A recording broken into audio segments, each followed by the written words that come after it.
Welcome එක්ස්ට්‍රීමර්ස්. අද අපි බලමු ෆස්ට් සර්විස් එකේ සාමාන්‍ය මොනවද චේන්ජ් කරන්නේ ප්ලස් කොහොමද වෙන්නේ කියලා.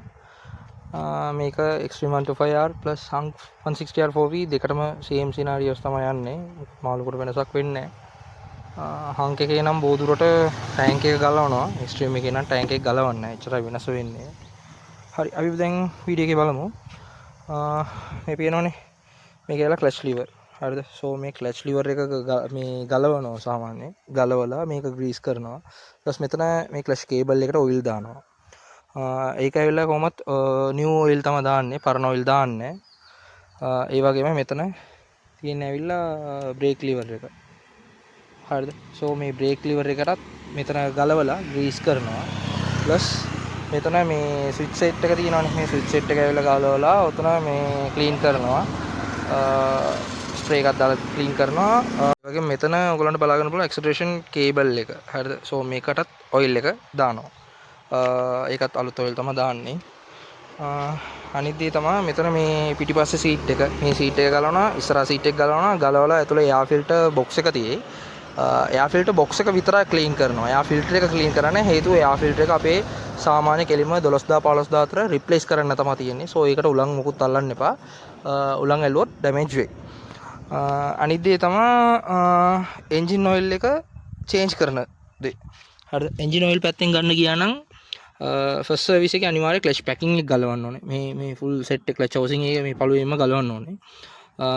ගලවද්දී මේක ඇවිල්ලා ඔයිල් ෆිල්ටර් තියෙන මෙතන. සෝ මේ ඇන තුන ගැලවුවා ඔයිල් ෆිල්ටර් එක ගලවලා ඕක සුද්ධ කරනවා. සාමාන්‍ය ඔයිල් ෆිල්ටර් එක ඇවිල්ලා 12000ට එකපාරක් මාරු කරන්න ඕනේ. සෝ ඊළඟ දේ ඇවිල්ලා මේ ක්ලච් හවුසින් එක ගලවලා මෙතන තියෙනවා ඔයිල් ස්ට්‍රේනර් එකක්. මේ ඇරිය තියෙන්නේ. ඒ ඔයිල් ස්ට්‍රේනර් එක ඇවිල්ලා ක්ලීන් කරන්න ඕනේ. ඒකේ තමයි තියෙන යකඩ කුඩු ටික ඔක්කොම ඩිපොසිට් වෙලා තියෙන්නේ. ඒකත් 12000ට එකපාරක් තමයි ක්ලීන් කරන්නේ මේ හවුසින් එක ගලවද්දි.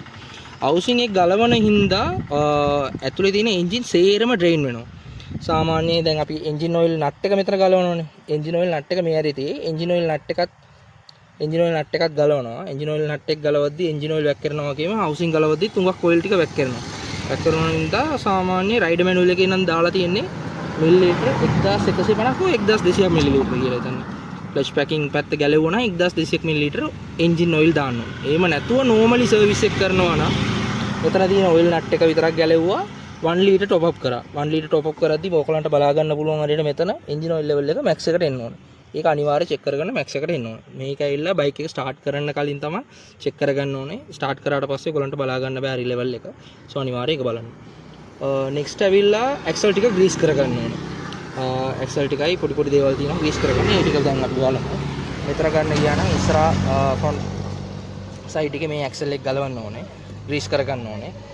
ඒ වගේම මෙතන කැලිබර් ඩිස්ක් මේ මොනවාද කැලිබර් බ්‍රේක් පෑඩ් එක තියෙනවනේ. බ්‍රේක් කැලිබර් එක ගලවලා ඕක සුද්ධ කරලා ග්‍රීස් කරගන්න ඕනේ. ඒකට අමතරම මෙතන ස්විං ආම් ගේ ඇක්සල් එක මේක ගලවලා එළියට අරන් ඕක ග්‍රීස් කරගන්න ඕනේ. ඒ වගේම පිටිපස්සට ආවනම් පිටිපස්සේ තියෙන රියර් ඇක්සල් එකත් ගලවලා ක්ලීන් කරලා සුද්ධ කරගන්න තියෙන්නේ. ග්‍රීස් කරගන්න තියෙන්නේ. ඒ වගේම පිටිපස්සේ මෙතන තමයි ඩ්‍රම් බ්‍රේක් ලයිනර් එක තියෙන්නේ අපේ. බ්‍රේක් ලයිනර් එක ගලවලා ඕක මේ සුද්ධ කරලා එතන වැලි කඩදාසියෙන් පොඩ්ඩක් කපා ගන්න තියෙන්නේ. ඕක බල්ලා ඒගොල්ලන් කපලා දෙයි. ඒකට අමතරව හුඟක් තැන්වල මිස් කරන එක දේ තමයි මේ මොනෝෂොක් එක. හරිද? මොනෝෂොක් එකේ මේ මෙතන මවුන්ට් නට් එක තියෙනවනේ. ඒ වගේම උඩත් නට් එක තියෙනවා. ඒකත් අනිවාර්යයෙන් ගලවලා ග්‍රීස් කරගන්න ඕනේ. ඒක කරන තරමට හොඳයි. ඕක හුඟක් කාලයක් ඕක පාවිච්චි කරගන්න පුළුවන් වෙයි. ඊට පස්සේ මේක තමයි එයාර් ෆිල්ටර් ඩ්‍රේනර් ටියුබ් එක. මේකේ සමහර විට ඔයිල් මොනාරි වැක් කරලා තිබ්බොත් නැත්නම් වෙන මොනවා ඩස්ට් මොනාරි තිබ්බනම් ඕකත් ගලවලා සුද්ධ කරගන්න තියෙනවා. ඔක්කොම නෝමලි කරගන්න දේවල් තමයි. මේකට අමතරව අපි මෙතනට ආවනම් අපිට පුළුවන් ස්පාර්ක් ප්ලග් ගේ টොප් එක බලා ගන්න. මේක තමයි ප්ලග් টොප් එක. මේක ගලවලා මේක චෙක් කරගන්න ඕනේ වෝල්ටේජ් එක හරියට එනවද කියලා. ඒ වගේම මේ ප්ලග් එක ඇවිල්ලා මේ ප්ලග් එකත් ගලවලා සුද්ධ කරගන්න ඕනේ. හරිද? ඒක සාමාන්‍ය ප්ලග් එක 12000 කිලෝමීටර් එකපාරක් කෙලින්ම චේන්ජ් කරගන්න තියෙනවා. සෝ මේ පැත්තට ගත්තකම ඕගලන්ට තේරෙයි මේකේ මෙතන අපිට මාරු වෙන්නේ ඔයිල් එකයි ඔයිල් ෆිල්ටර් එකයි ඒ වගේම සමහර විට ක්ලච් පැකින් ක්ලච් හවුසින් එක ගලවද්දි මේ තියෙන මේක තමයි පැකින් එක. හරිද? පේනවද? මේ පැකිං එක සමහරට ඩැමේජ් වෙනවා. ඩැමේජ් වුණා නම් මේ පැකිං එකත් අපි අලුතෙන් දාන්න ඕනේ. සෝ එතන පැකිං එකට 850යි ඕ 1000ක් විතර වෙනවා. ඔයිල් ෆිල්ටර් එකටත් 850 දාන්න ඒ වගේ ගන්න තමයි. මම රැන්ඩම් ඇවරේජ්ලි කියනවා දෙකටම 2000ක් ගියා කියලා. ඔයිල් එකට 2500 නම් 3000 අතර වෙයි.